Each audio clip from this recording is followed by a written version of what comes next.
fundamentação inicial era bastante esotérica, era baseada nos textos da Alice Bailey, dos livros da Alice Bailey. Na verdade, o Trigueirinho, José Trigueirinho Neto, que era o mentor de todo esse trabalho, foi o idealizador e a pessoa que catalisou que todas as pessoas pudessem se juntar e vir para cá em 82. Ele era uma pessoa muito versada nesses assuntos esotéricos, né? Ele tinha um conhecimento profundo do trabalho da Bailey, e nós viemos para cá, assim, estimulados pela ideia de sermos servidores do mundo. O princípio de partida, assim, que dava partida, era os indivíduos serem tocados pela ideia de servir à humanidade, servir ao planeta altruisticamente. Se você, por exemplo, se reportar, se você for ler a obra da Alice Bailey, aí você vai entender com clareza como o Trigueirinho estava motivado, né?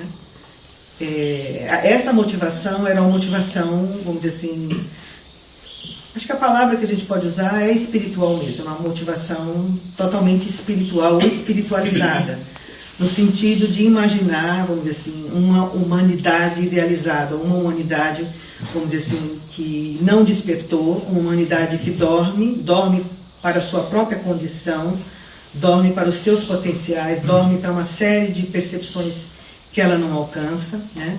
E você desenvolveu um trabalho para que essa humanidade possa ir além, né? Ir além, vamos dizer assim, da acomodação na qual ela se encontra, ou da falta de percepção na qual ela vive, né? Ou na ausência de consciência da sua própria potencialidade. Você pode dizer que, ideologicamente, isso está instalado na Bailey, isso estava instalado no Trigueirinho, e, num certo sentido, isso continua instalado aqui, né? Ou seja, isso talvez seja coisa que não tenha mudado. Muda, talvez, a metodologia, muda a forma de abordar, muda a linguagem com que você diz isso, né? Vão mudando coisas, né, para, vamos dizer assim, se adaptarem às necessidades das mentes, né, atuais, aquelas que estão fazendo as perguntas, né? E como fazer isso estava fundamentado na ideia da meditação, né? Ou seja, uma meditação não sectária, uma meditação não fundamentada em nenhum tipo específico de exercício, né? E a ideia era se voltar para o silêncio, né? Ou seja, você silencia e no silêncio você entra em contato com os conteúdos sutis que eventualmente poderão emergir na própria consciência, né? E a ideia de você encontrar um mestre interior, não mais um mestre exterior, também estava muito presente na proposta do trabalho, né? E evidentemente que todo mundo numa situação existencial, numa condição existencial que facilitava, né, esse, vamos dizer assim, esse afastar-se, vamos dizer assim, da família, do conhecido, né, querer estar, vamos dizer assim, mais numa situação de reclusão, né, de recolhimento, ou seja, o primeiro momento nosso foi muito, assim, muito monástico. Nós éramos educados ou levados, né, a ter essa atitude de não ter muita conversa inútil, não ter uma necessidade de ter pessoas muito próximas, ou escolher alguém do grupo para ser seu amigo, ou ter uma relação assim mais especial com uma pessoa do que com a outra, né? Então, assim, a impessoalidade ou a transpessoalidade era muito demandada, ou era muito querida, ou seja, se queria viver isso, né? Quando eu cheguei, assim, apesar da presença do Trigueirinho, né, ser forte, ele era um líder, sem dúvida, mas não havia um culto, não havia essa ideia de que você tem que venerar o guru, né? Se falava muito do guru interno, né, do eu interior. Então isso me cativou muito, né? E era tudo muito simples, tudo muito assim profundo. E logo no primeiro mês ele me convidou para focalizar os plantios, mas ele me falava assim: muito em breve vai faltar comida, né? Então você plante muita mandioca, muita batata doce e muita couve, porque essas plantas não precisam sementes para a gente continuar plantando. Mas na minha cabeça eu olhava para toda essa terra aqui em cima e falei: mas precisa ter mais jardim, né? Então, nos meus horários vagos, eu comecei a fazer o jardim, né, paralelamente à horta, e foquei na horta, mas toda a minha vida eu plantei. Mas aqui eu entrei em contato com a questão dos devas das plantas, com as consciências que estão por trás de cada planta, né? Então, assim, olhar para uma planta tendo consciência de que ali existe uma consciência, existe um ser, né? E que isso faz parte de mim, isso fez uma diferença tremenda na minha experiência com a natureza.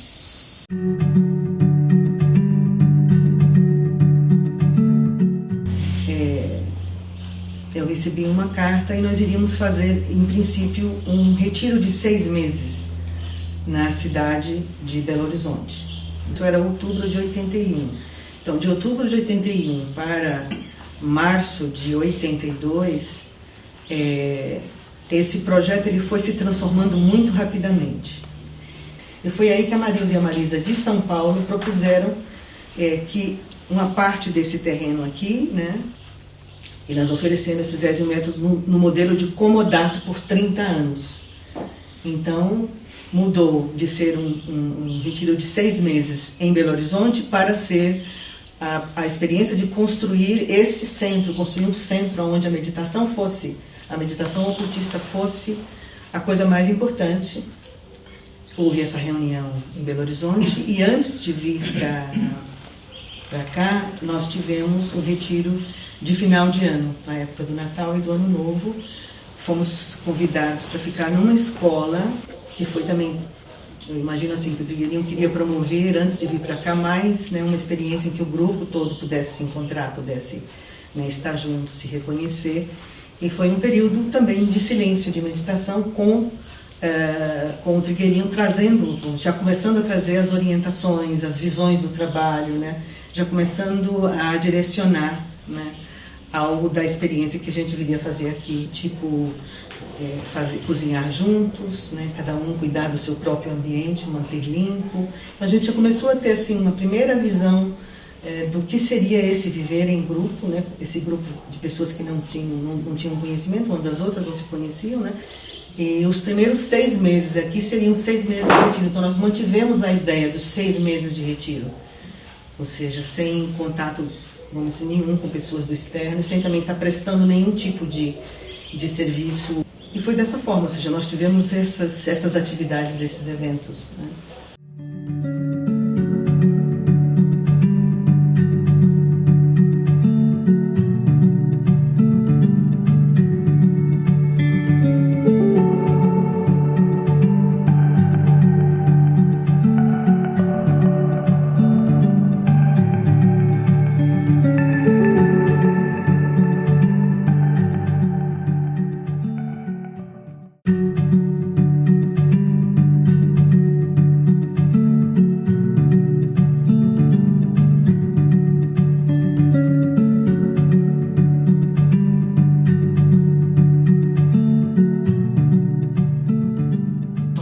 Muita coisa por fazer, muita coisa para fazer, né?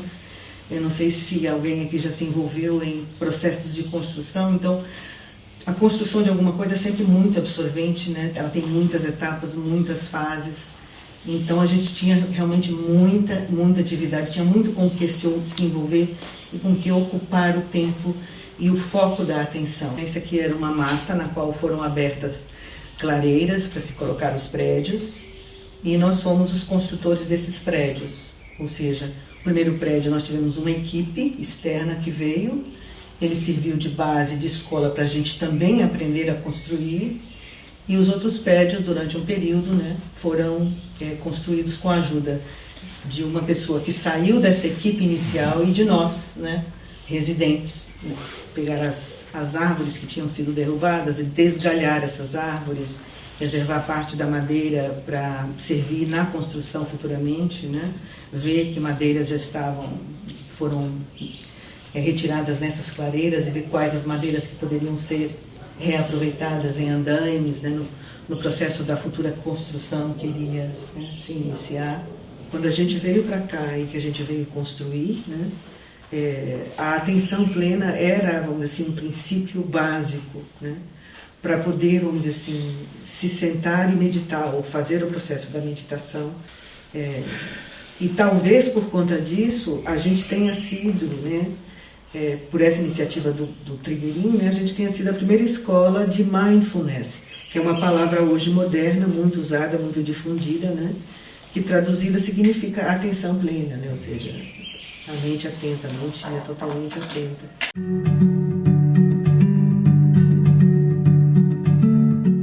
O centro de luz, que foi a primeira fase, né, havia um período assim que você começa a tomar forma, você começa a aparecer, você começa a ter contornos, e aí, vamos dizer assim, as pessoas, né, querem saber, mas quem é você, o que é você? O Trigueirinho nos orientava a não pensarmos em sermos uma comunidade, mas sermos muito mais um centro de luz, ou seja, um local onde as pessoas estariam voltadas não para um viver, vamos dizer assim, aonde as pessoas iriam se relacionar para criar família ou para desenvolver um ambiente onde poderia ter crianças e famílias se desenvolvendo. Ele quis deixar claro que nesse começo, vamos dizer assim, a nossa ênfase era mesmo voltada para o autoconhecimento.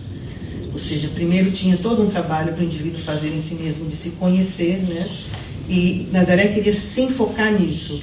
Quando o centro começou a se abrir para receber pessoas, que era a nossa função, era ter uma casa de hóspedes, né? E assim, os hóspedes eram a razão, né, da gente estar existindo aqui, receber essas pessoas, elas virem para cá, nós podemos atendê-las, nós podemos, né, estar aqui para, vamos dizer assim, dar todo o suporte, todo o apoio para que essas pessoas interessadas no conhecimento, né, no conhecimento de si mesmo, né, ou na busca, vamos dizer assim, de um aprofundamento espiritual, pudessem vir, né, e terem a infraestrutura toda colocada para que eles pudessem viver essa experiência, né. Então o Centro de Luz foi muito essa, vamos dizer assim, uma ênfase no impessoal, no transpessoal, no estudo profundo, né, e em atender as pessoas que viriam para, em princípio, escutar, vamos dizer assim, o conteúdo que o Trigueirinho tinha para comunicar, né, ao mundo. Período, nós recebemos a Sarah Marriott, que é uma outra fundadora, cofundadora com o Trigueirinho. Ela veio em 83 pela primeira vez, depois ela voltou em 84, passou um período e depois ela se fixou aqui, ela veio residir em 85, né? E aí já começa uma outra fase, né? Que nós vivemos nos primeiros anos, que era essa questão de nós não termos um preço, né? Nazaré não cobrava de ninguém um valor. Era falado que as pessoas contribuíssem com aquilo que elas pudessem contribuir. E a gente conseguiu viver isso muitos anos aqui.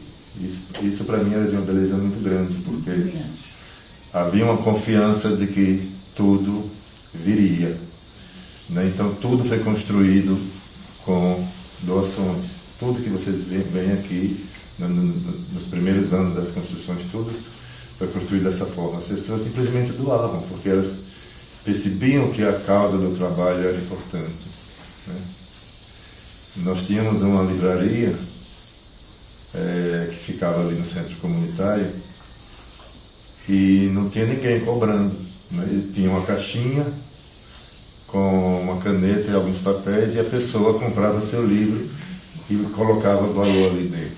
Então existia essa confiança, existia esse movimento de lidar com o dinheiro dessa forma. E isso eu acho que fez um trabalho muito importante nas pessoas que vivenciaram esse processo, né? Com o tempo a gente precisou mudar, claro, porque nós estamos trabalhando no vermelho, né? Nós teremos que necessariamente que pôr preço para as pessoas, porque não tem como a instituição se manter mais dessa forma. E tudo bem, não é? Assim, era o que precisava ser feito, mas para mim, que vivenciei aquilo, acho que aquilo teve um grande valor na minha vida.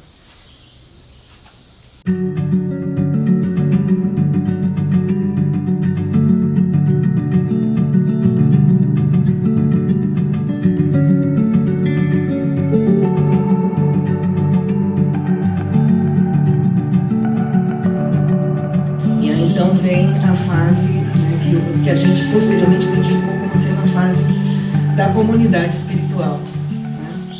Então a gente tem a comunidade espiritual, inclusive com a expertise da Sara de ter vivido 12 anos em Findon, né? Que na época já era uma comunidade, né? Uma comunidade espiritual, se dizia uma comunidade espiritual. A gente começa a perceber que ela vai trazendo aspectos novos, né? A Sara foi muito importante, né? Para trazer os subsídios e ajudar a uma liderança grupal começar a surgir. E isso também coincide, ou seja, na passagem dessas fases, o Trigueirinho deixa Nazaré, ele sai de Nazaré, e eu diria que a comunidade espiritual foi um laboratório para a gente ir descobrindo, né, por conta própria, como seria essa liderança, né, grupal. E eu diria que a Sara, ela, vamos dizer assim, ela foi uma sustentação maravilhosa, não dogmática, não doutrinária, vamos dizer assim, sem que ela fosse a pessoa que fosse vocalizar isso. Ela criou o campo para as pessoas poderem fazer a experiência e viverem isso sem nenhum tipo de, vamos dizer assim, de freio ou de vamos dizer assim, contorno, desenvolveu. E a gente então passou a ter princípios mais assim como o cuidado amoroso, né? A Sara era uma pessoa que vocalizava muito a coisa do cuidado amoroso, né? O cuidado com a natureza, assim, né? Gradativamente a Sara, vamos dizer assim, ela começa a demonstrar que vai sair, né? Nazaré vai se esvaziando, vamos dizer assim, vai se esvaziando da residência, ou seja, foi diminuindo assim a aproximação das pessoas querendo experimentar isso, né? E a gente então foi começando assim a esvaziar vamos dizer assim, essa experiência, apesar de que foi momentos assim que vieram pessoas, ficou mais vazio, mas a gente teve pessoas incríveis assim que vieram nesse período e que muitas vezes assumiam, né, uma responsabilidade enorme de estar. Até que veio a fase que a gente chama de centro de vivências, né?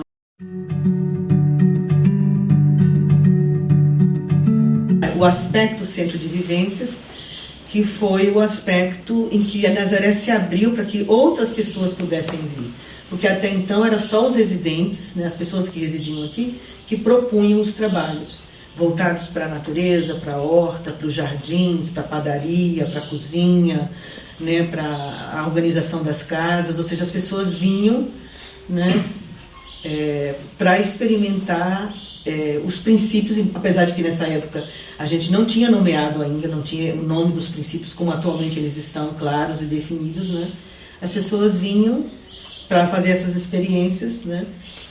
E os princípios surgiram no final da comunidade espiritual com o centro de vivência, que foi quando a gente começou a escrever a nossa história. Então a gente começou a colocar no papel o que a gente já vivia desde o início, né? E a gente fez o primeiro estatuto do Centro de Vivência em Nazaré. Esse foi o nosso primeiro documento. A partir daí a gente começou a escrever, né? E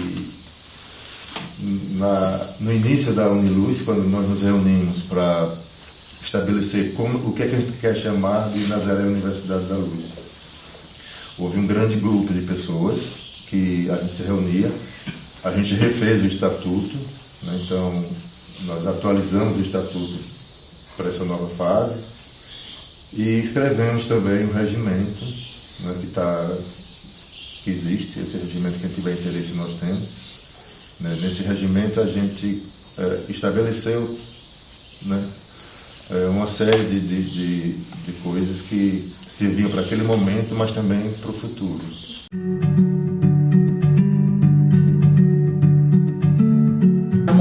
Houve momentos em que Nazaré contou, né, com pessoas as mais variadas para manter, né?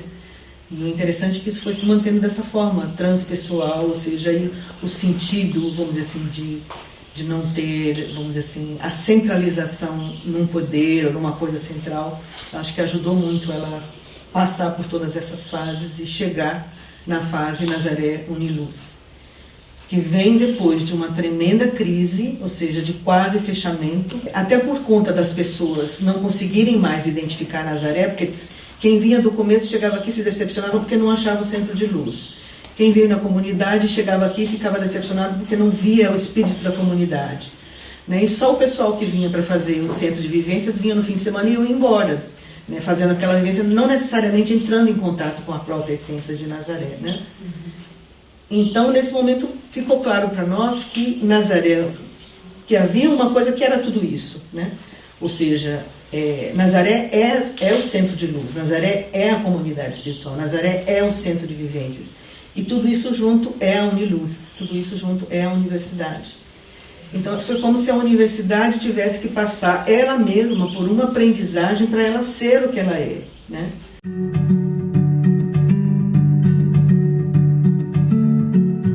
Eu acho que o que nos traz a Nazaré, o que nos motiva a chegar a Nazaré é sempre uma busca, né? E uma busca que muitas vezes a gente não tem, né? Assim, não se explica, né? De alguma forma a vida vai nos levando para alguns caminhos, né? E a gente acaba aportando nesse universo maravilhoso, ou nesse porto que para mim hoje é muito seguro, que é Nazaré Uniluz, né? E quando eu cheguei aqui, eu conheci uma metodologia pronta, né? Que são baseadas nos princípios, baseadas inclusive no viver em grupo, naquilo que a gente propõe, né? Essa questão, essa metodologia que Nazaré tem hoje, né? De você silenciar, de você ter um ritmo, e isso passou a fazer parte do meu ser. Eu passei a levar isso para os espaços onde eu atuei e atuo como educador, né? Eu acho que ela simplificou muito, né? Acho que esse princípio da simplicidade que Nazaré propõe, para a minha vida pessoal, ele é extremamente importante, né? Assim, de simplificar a minha mente, simplificar as minhas emoções, de não complicar, né? De me relacionar com tudo de uma forma simples, leve. Acho que isso, assim, de me despojar de dogmas, né? Que não existe fragmentação, né? Que, assim, a gente faz parte de um grande todo. Isso para mim foi muito, assim, intenso e muito valioso. O grande barato aqui é a gente aprender com cada um que chega e cada um que está aqui. Assim, a convivência, o estar junto,